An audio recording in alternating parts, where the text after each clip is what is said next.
Hello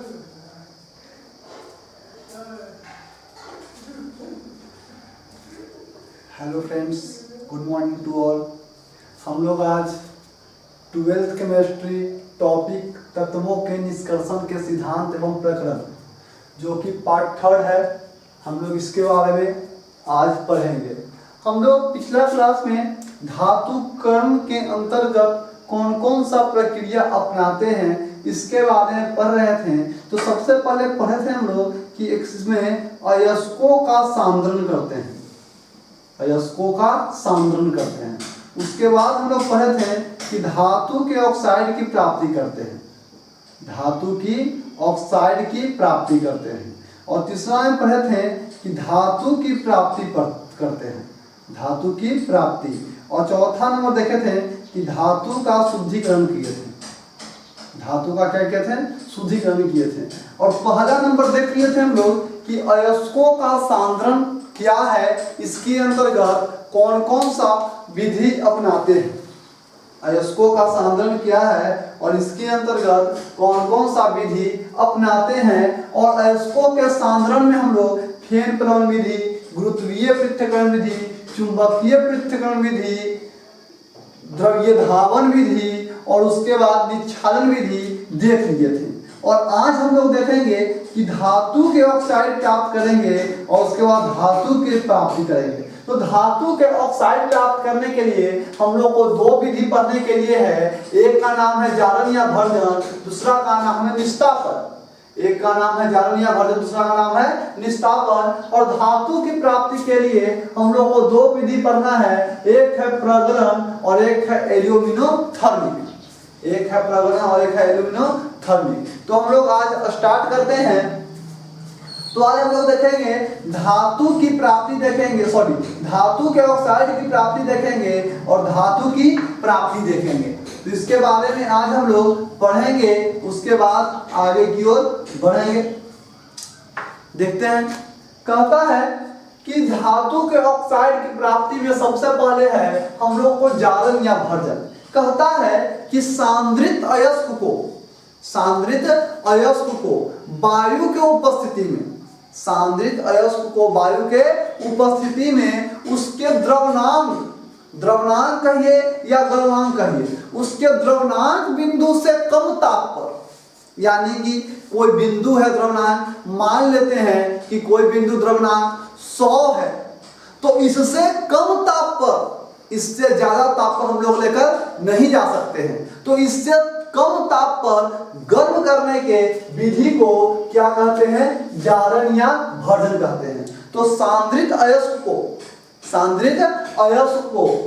वायु के उपस्थिति में, सांद्रित अयस्क को वायु के उपस्थिति में उसके द्रवणांक बिंदु से कम ताप पर गर्म करने के विधि को क्या कहते हैं, जारण कहते हैं या भर्जन कहते हैं। कहता है कि इसमें माने क्या थी में, जारण या भर्जन में, इसमें मुख्य रूप से सल्फाइड अयस्क का सांद्रण किया जाता है, सल्फाइड अयस्क का सांद्रण किया जाता है।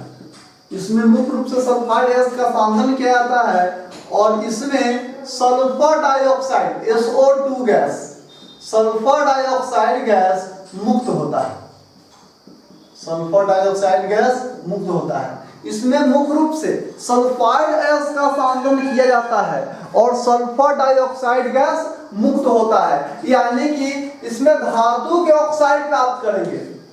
बिना बैलेंस करे हुए देखेंगे, बिना बैलेंस करे हुए देखेंगे। अब बिना बैलेंस करे हुए देखेंगे, आराम से हम लोग समझेंगे। तो आराम से समझेंगे, बिना बैलेंस करे हुए देखेंगे तो हम लोग इसमें कहते हैं कि इसमें मुख्य रूप से सल्फाइड अयस्क का सांद्रण किया जाता है और इसमें सल्फर डाइऑक्साइड गैस मुक्त होता है। तो धातु के ऑक्साइड की प्राप्ति करते हैं, धातु की ऑक्साइड। इसमें धातु कौन है, Zn, इसमें धातु कौन है, Pb, इसमें धातु कौन है, Cu, इसमें धातु दो है, एक है Fe, एक है Cu, एक है Fe। तो धातु के ऑक्साइड प्राप्ति करेंगे। तो कहता है कि इसमें सल्फर डाइऑक्साइड गैस मुक्त होता है, यानी कि कुछ बने या न बने कम से कम सल्फर डाइऑक्साइड गैस तो मुक्त होगा ही। इसमें सल्फर डाइऑक्साइड गैस मुक्त होता है। सल्फर डाइऑक्साइड गैस मुक्त हो गया। सल्फर डाइऑक्साइड गैस क्या होता है? मुक्त होता है। सल्फर डाइऑक्साइड गैस मुक्त होता है और धातु के ऑक्साइड बनता है। धातु के ऑक्साइड, धातु कौन है? जेड, तो क्या होगा? ZnO। धातु कौन है? Pb, तो क्या होगा? PbO। धातु कौन है? Cu, तो क्या होगा? Cu2O। Cu2O। अब इसमें CuFeS2 है, तो इसमें ऑक्साइड नहीं बनेगा, एक बार और सल्फाइड बनेगा, तो क्या हो जाएगा? Cu2S plus FeS। Cu2S plus FeS। अब प्लस SO2, अगर बैलेंस करना है तो दो लगा दो, ये क्या हो गया? बैलेंस हो गया। देख लीजिए, ऑक्सीजन 4 और 2 6, ऑक्सीजन 4 और 2 6। ऑक्सीजन देखिए 2 4 और 2 6, क्या कर देते हैं इसमें? तो 2 और 2 4 और 2 6 हो गया। तो ऑक्सीजन जो हम लोग देखते हैं तो कहता है कि इसमें जो है जो सल्फर डाइऑक्साइड गैस मुक्त होता है। इसमें क्या मुक्त होता है? सल्फर डाइऑक्साइड गैस मुक्त होता है। यही हम लोग के धातु के ऑक्साइड के प्राप्ति पढ़ना है। तो धातु के ऑक्साइड की प्राप्ति करना है तो सल्फर डाइऑक्साइड गैस मुक्त होता है। यहाँ पे क्या कीजिए, गलती हो गया थोड़ा सा, यहाँ पे 3 कर दीजिए, यहाँ पे 3 कर दीजिए, 3 2 6 हो जाएगा। तो यहाँ पे क्या कर देंगे? Zn 2 है, 2 2 2 2, अब बच गया क्या? सल्फर भी 2 है, तो 2 2 2 2, तो सल्फर क्या हो गया? 2, सल्फर 2, ऑक्सीजन 3 दूना 6, ऑक्सीजन 2 दूना 4 और 2 6 और Zn 2। तो कहता है कि इसमें सल्फर डाइऑक्साइड गैस मुक्त होता है। आगे निष्कापन है, कहता है कि जब सांद्रित अयस्क को वायु के अनुपस्थिति में, यानी कि इसमें वायु नहीं होगा, वायु के अनुपस्थिति में द्रवणांक बिंदु से अधिक ताप पर गर्म करने के विधि को निष्कापन करते हैं। और इसमें कहता है कि इसमें मुख्यतः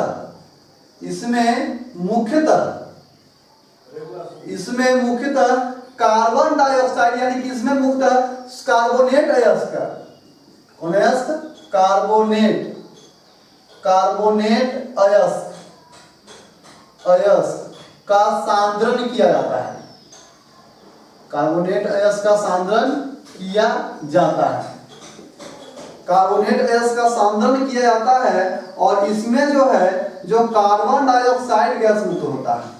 कार्बन डाइऑक्साइड गैस मुक्त होता है, इसमें कार्बन डाइऑक्साइड गैस मुक्त होता है और कार्बोनेट अयस्क का क्या किया जाता है? सांद्रण किया जाता है और कार्बन डाइऑक्साइड गैस मुक्त होता है। और इसमें कार्बोनेट अयस्क के अलावे जिसमें हाइड्रेट उपस्थित होता है, जल उपस्थित होता है, उसको भी निष्कापन ही करते हैं। तो इसमें कार्बन डाइऑक्साइड होगा तो CO2, इसमें कार्बन था तब ना कार्बन डाइऑक्साइड होगा, इसमें कार्बन है ही नहीं, तो क्या अलग होगा? तो इसमें जल अलग होगा। क्या अलग होगा? जल हो जाएगा। और क्या हो जाएगा? CaO और CO2, यहाँ क्या हो जाएगा? ZnO और CO2, तो यहाँ क्या हो जाएगा? Al2O3 प्लस 2H2O, और इसमें क्या हो जाएगा? Fe2O3 plus 2H2O। कह दिया अगर कि जारन और निष्कापन में अंतर स्पष्ट करें, जारन और निष्कापन में अंतर स्पष्ट करें, तो एक डिफिनेशन, 2 पॉइंट और 2 एग्जांपल दे देंगे, बन जाएगा। उसके बाद धातु की प्राप्ति, एक है प्रगणन विधि या कोक द्वारा अवकरण कर सकते हैं, और एक है एल्यूमिनोथर्मिक विधि, जिसे गोल्ड स्मिथ थर्माइट विधि कह सकते हैं। विधि की जगह को प्रक्रम भी कर देगा, प्रोसेस भी कर देगा, कोई बड़ी बात नहीं है। तो कहता प्रकलन विधि का अगर याद कीजिएगा तो एल्यूमिनोथर्मिक विधि भी याद हो जाएगा। प्रकलन विधि याद कीजिएगा तो एल्यूमिनोथर्मिक विधि भी क्या हो जाएगा, याद हो जाएगा। तो कहता है जब धातु के ऑक्साइड से ऑक्सीजन को हटाने के लिए, जब धातु के ऑक्साइड से ऑक्सीजन को हटाने के लिए कार्बन का प्रयोग करते हैं, कार्बन का प्रयोग करते हैं। जब धातु के ऑक्साइड से ऑक्सीजन को हटाने के लिए कार्बन का प्रयोग करते हैं तो उसे प्रगलन विधि कहते हैं। और जब धातु के ऑक्साइड से ऑक्सीजन को हटाने के लिए एल्यूमिनियम का प्रयोग करते हैं तो उसे एल्यूमिनोथर्मिक विधि कहते हैं, एल्यूमिनियम द्वारा अवकरण कहते हैं। जब कार्बन का प्रयोग करेंगे तो प्रगलन विधि और एल्यूमिनियम का प्रयोग करेंगे तो एल्यूमिनोथर्मिक विधि। तो जब धातु के ऑक्साइड से ऑक्सीजन को हटाने के लिए कार्बन का प्रयोग करते हैं तो उसे प्रगलन विधि कहते हैं या प्रक्रम प्रोसेस कहते हैं। या जब धातु के ऑक्साइड से ऑक्सीजन को हटाने के लिए एल्यूमिनियम का प्रयोग करते हैं तो उसे क्या कहते हैं, एल्यूमिनोथर्मिक विधि कहते हैं। तो इसमें धातु की प्राप्ति होती है, इसमें कैसे की प्राप्ति होती है, धातु की प्राप्ति होती है। तो धातु कौन है, Zn। धातु कौन है, Pb। धातु कौन है, Cu। धातु कौन है, Cu। अब बच गया है क्या, बच गया है C, अब बच गया है O, तो कार्बन मोनोऑक्साइड। बच गया है C, बच गया है O, तो कार्बन मोनोऑक्साइड। बच गया है C, बच गया है O, तो क्या चीज, कार्बन मोनोऑक्साइड। धातु के ऑक्साइड से ऑक्सीजन को हटाने के लिए एल्यूमिनियम का प्रयोग करते हैं, यानी कि इसमें भी धातु की प्राप्ति ही करते हैं। तो धातु कौन है, क्रोमियम Cr। धातु कौन है, मैग्नीज। धातु कौन है, मैग्नीज। तो धातु के ऑक्साइड से ऑक्सीजन को हटाने के लिए एल्यूमिनियम का प्रयोग करते हैं। और जब एल्यूमिनियम को ऑक्सीजन के साथ अभिक्रिया कराते हैं तो क्या बनता है, Al2O3, एल्यूमिनियम ऑक्साइड। तो एल्यूमिनियम ऑक्सीजन से अभिक्रिया करेगा तो क्या बनाएगा, Al2O3। एल्यूमिनियम ऑक्सीजन से अभिक्रिया करेगा तो क्या बनाएगा, Al2O3।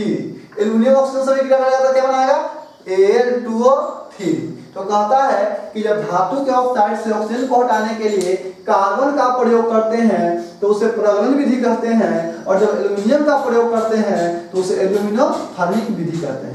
क्रोमियम तथा मैग्नीज के ऑक्साइड को अवकृत करने के लिए कार्बन का प्रयोग नहीं किया जाता है, क्यों, क्योंकि जब कार्बन का प्रयोग करते हैं मैग्नीज या क्रोमियम के ऑक्साइड को हटाने के लिए तो कार्बन अभिक्रिया करके कार्बाइड के निर्माण कर देता है। इसीलिए क्रोमियम तथा मैग्नीज के ऑक्साइड को अवकृत करने के लिए कार्बन का प्रयोग नहीं करते हैं। इसीलिए क्रोमियम तथा मैग्नीज के ऑक्साइड के लिए अवकृत करने के लिए कार्बन का प्रयोग नहीं करते हैं। तो इस चैनल को सब्सक्राइब और लाइक जरूर कीजिएगा और साथ ही शेयर भी करना नहीं भूलिएगा। Thank you.